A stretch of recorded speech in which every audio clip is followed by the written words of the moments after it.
এক যুবক ছিল, নাম ইয়াহিয়া। ছোটবেলা থেকেই সে সাধারণ পরিবারে বড় হয়েছে। বাবা মা খুবই সৎ মানুষ, কিন্তু খুব গরিব।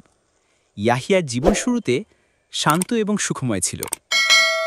যখন সে কিশোর বয়সে পৌঁছালো, মোবাইল ফোন এবং ইন্টারনেট তার জীবনের একটি বড় অংশ হয়ে গেল।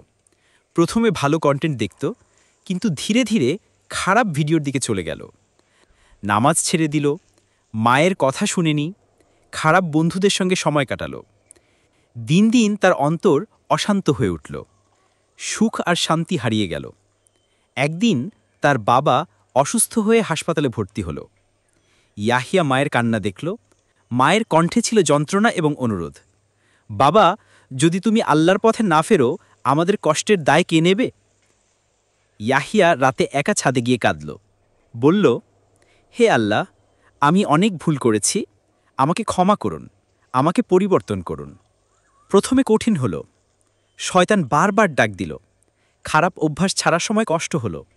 কিন্তু ইয়াহিয়া মনে রাখল, যে ব্যক্তি আল্লাহকে ভয় করে, আল্লাহ তার জন্য বের হওয়ার পথ তৈরি করে দেন। সূরা আত-তালাক ২ নম্বর আয়াত।